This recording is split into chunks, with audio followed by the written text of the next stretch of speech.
Assalamualaikum warahmatullahi wabarakatuh. Salam sejahtera untuk kita semua. Anak-anak sekalian, selamat berjumpa kembali dalam video materi bimbingan dan konseling. Kali ini Bapak menyampaikan bidang layanan belajar dengan topik atau tema layanan evaluasi prestasi belajar. Setelah kalian menonton video ini, kalian diharapkan pertama memahami pengertian evaluasi dan prestasi belajar. Yang kedua, memahami tujuan dan fungsi evaluasi prestasi belajar. Dan yang ketiga, tentunya kalian diharapkan memahami cara meningkatkan prestasi belajar. Baik anak-anak sekalian, kita mulai dari pengertian evaluasi dan prestasi belajar. Menurut Benjamin S. Bloom, dalam bukunya Handbook on Formative and Summative Evaluation of Student Learning, dikemukakan bahwa evaluasi adalah pengumpulan bukti-bukti yang cukup untuk kemudian dijadikan dasar penetapan ada tidaknya perubahan dan derajat perubahan yang terjadi pada diri siswa atau anak didik. Istilah evaluasi biasanya digunakan untuk menilai hasil belajar para siswa pada akhir jenjang pendidikan tertentu atau ujian semester, ujian sekolah, dan lainnya. Sedangkan prestasi belajar adalah hasil belajar yang dicapai oleh siswa pada periode tertentu.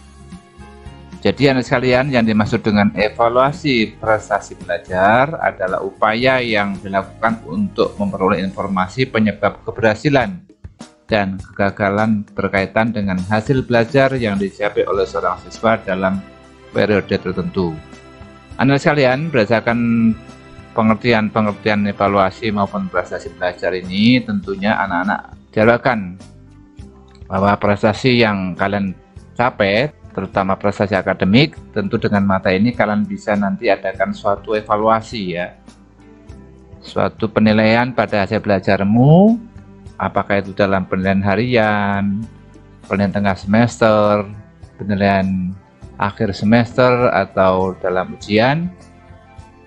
Dan bagaimana hasilnya, kalian bisa mengetahui sejauh mana keberhasilanmu maupun kegagalanmu dalam mencapai prestasi belajar.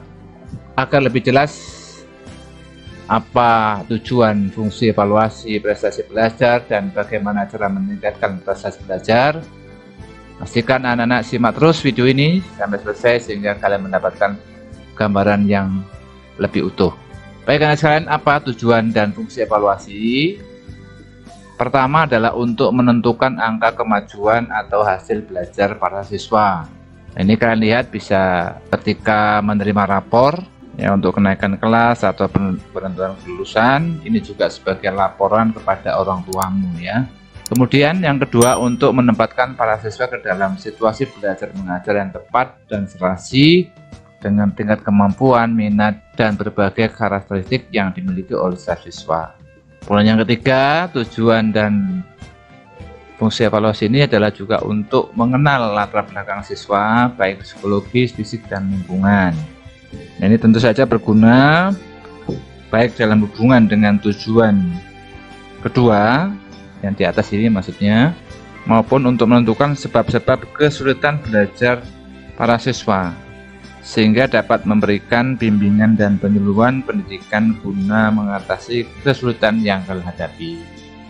Jadi dengan evaluasi itu tentu supaya ada upaya ya dari Bapak Ibu Guru atau khususnya pada Bapak Ibu Guru BK bisa memberikan bimbingan dan penyuluhan dalam rangka mengatasi kesulitanmu dalam belajar.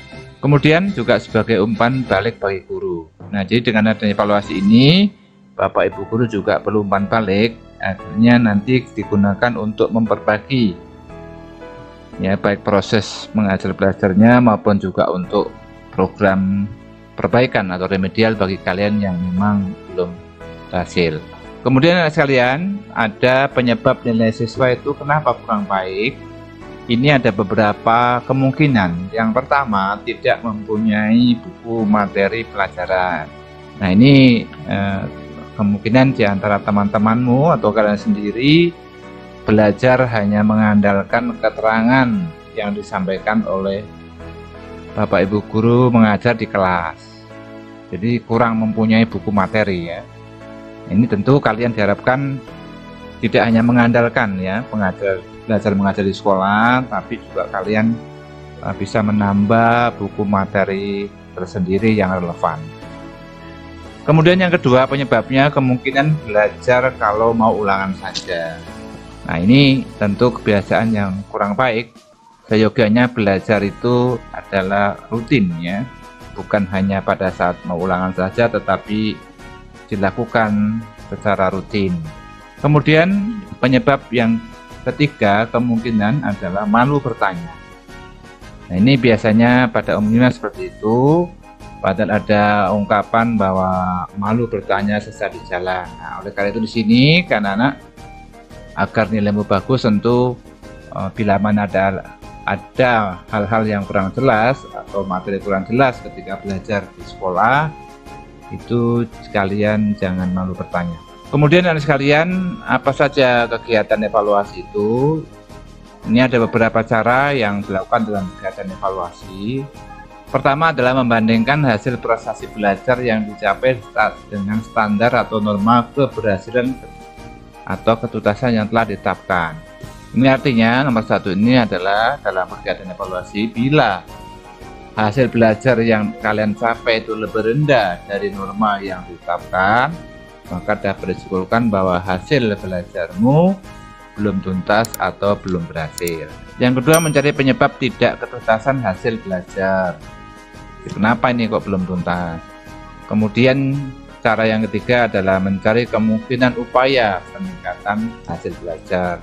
Jadi setelah tahu ada yang belum tuntas, ini apa penyebabnya, maka dicari upaya apa yang bisa dilakukan dalam rangka meningkatkan hasil belajar. Nah, anak sekalian, bagaimana atau upaya apa yang harus kalian lakukan agar prestasimu itu bisa meningkat? Upaya yang pertama, milikilah pemahaman yang kuat tentang kewajiban seorang pelajar. Apa anak itu? Yaitu belajar yang baik. Yang kedua, belajar dengan teratur. Nah, supaya teratur, kalian bisa membuat jadwal belajar harian. Yang ketiga, disiplin belajar yang tinggi. Ini juga bisa kalian latih dan dibiasakan dengan memaksa diri untuk belajar pada jam belajar yang sudah kalian tetapkan. Keempat, milikilah konsentrasi yang baik. Konsentrasi adalah memusatkan pikiran pada suatu persoalan dan mengesampingkan hal-hal lain. Jadi dengan konsentrasi yang baik, maka efektivitas dan efisiensi waktu belajar akan dapat kalian raih. Yang kelima, lengkapilah buku-buku pelajaran yang dibutuhkan. Nah, apa dibutuhkan untuk belajar ini dilengkapi ya. Yang keenam, carilah sumber kegagalan dan mintalah bantuan kepada pihak-pihak yang mampu membantunya. Nah, yang ketujuh, segera bertanyalah bila memenuhi kesulitan, jangan menunda persoalan. Begitu ada masalah, kesulitan, segera tanya. Kalau hari ini ada masalah, segera tanya. Pada siapa nih saya harus bertanya? Jangan ditunda-tunda, besok lusa. Ini akibatnya menumpuk-numpuk masalah, akhirnya kalian malah pusing sendiri. Ini harus dihindari juga. Yang kedelapan, kuasailah keterampilan belajar. Misalnya cara belajar cepat, cara membuat ringkasan, dan lain sebagainya. Nah, tentu mulai sekarang agar kalian bisa prestasi meningkat, maka bangkitkan motivasi dalam dirimu sendiri. Baik, anak sekalian, terima kasih. Kalian jangan lupa like, subscribe, dan tekan tombol loncengnya. Dan tentu Bapak harapkan kalian bisa share kepada teman-teman yang lain, sehingga video ini banyak bermanfaat kepada orang yang lebih banyak. Terima kasih. Kurang lebihnya mohon maaf. Assalamualaikum warahmatullahi wabarakatuh.